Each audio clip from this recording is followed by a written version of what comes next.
Right, good evening, guys, and welcome back. We have Nick with us. Nick, how are you doing? Yeah, not too bad, thanks, Dean. How about yourself? Yeah, not too bad, mate. Shame I was at work, so I missed the game yesterday. So we'll get into it. How did you feel the game went? Yeah, I thought it was an extremely good game for us in many ways. Obviously, the result wasn't, but the result doesn't always tell the story of a game. And the boys put in an absolute shift. Sorry, excuse me. And they they were unlucky to come away with that result. To be completely honest with you, we had a clear game plan from the off. And I've got to say the boys executed it perfectly for 83 minutes, and then obviously the game changes with the red card, and it all kind of goes a bit skewish from there on. So, but no, I've got to be well, I am extremely proud of what the boys did last night, and I feel a bit for them today because I don't think that was a fair reflection of the game. I've got to say, I don't think we were good enough in possession. I think there was too much legginess and a bit of rotation because of injuries from the Bars game on Saturday. But ultimately, we didn't offer enough when we were in possession in the first half. That changed in the second half, and we caused them a lot more problems. But unfortunately, just couldn't convert. And when we had that spell in the second half, that's when we needed to take those chances and make the game a different game. Well, as I say, I did see online as well the interview from Rail Bedford saying about how hard it was to break you guys down. So um, how proud of you are the boys for that, for one, and secondly, how well are they actually taking on board what you and Luis are both asking them to do? Well, last night we completely changed the way we played for that game, and we had a clear game plan, and for 40 minutes the game plan worked, and then there was a completely bizarre decision that not even Real Bedford players were calling for a penalty. That I don't like talking about refs on these interviews, as you know, but football's a contact sport, and players are going to come together. It doesn't mean it's a foul either way. And and I felt for the boys after that because what we had done up until that stage, out of possession, was unbelievable. And to go in 1-0 down at half time through such a confusing situation was really hard to take. But the boys knew that if they continued playing the same way, then we could get ourselves back into the game, and we very nearly did in the second half.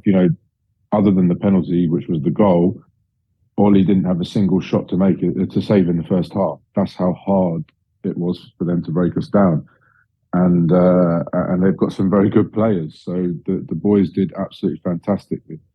And Joe, how far we've come, we wouldn't have been able to do that last season as a team. We would have, if I'd have asked the players to play like that last season, we'd have probably found ourselves 2, 3, maybe even 4 down at half time. And that just shows the maturity and how far this group has come with their experience over the last 12 months. On to the next question then, the red card. What sort of happened in your view? Well, I mean, the first challenge was a yellow card, a definite yellow. He's fouled the player. And what I will say is that there's been a number of challenges like that on the night, and that was AT's first one. It was definitely a yellow card for me, but we always talk about consistency, and that was the disappointing part in it. Unfortunately, the second one is open to interpretation. AT's got his lace caught in the stud of the player, which has put him off balance. He's gone down, sandwiched in between two players as well, right in front of the lino, or the assistant referee, sorry, who doesn't flag, and he's been given a second yellow for simulation. And I think it's really harsh, but unfortunately that changes the game. We're just about to make a sub to go more attacking, and it then means, because we're still 1-0 down, obviously we then got to bring off a defender to make that sub instead of someone else, and it then leaves us vulnerable at the back. And obviously we're attacking and going for the equaliser, and they catch us on the break twice. And the second goal is also offside, but which is clear on the VO. So it's just a disappointing ending to the game after how well the boys did, to be completely honest. But such as life, it's 3 points. It's not season defining. And ultimately, if the players play the way they played last night in other games that we've got coming up, we'll be fine. You know, we'll take our chances and we'll dominate games, and those kind of performances against other teams in the league will be much more positive results. So there's a lot we can be proud of from last night, and a lot to be positive about. It's just a shame at how well the players did in executing a clear game plan that clearly frustrated Real Bedford from their manager's comments after the game, and the boys have to take a lot away from that. Well, there you go. As I say, nice to end on a positive there. The boys have done well. They should be proud of themselves, and we can obviously look forward to the Aylesbury game on Saturday. Definitely another away trip for us. So and good to have a game so soon after the Tuesday, obviously, so that we can get back into a match and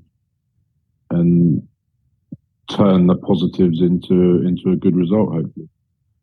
Well, thank you for your time, Nick. Good luck on Saturday, and we'll catch up with you Sunday afternoonish time.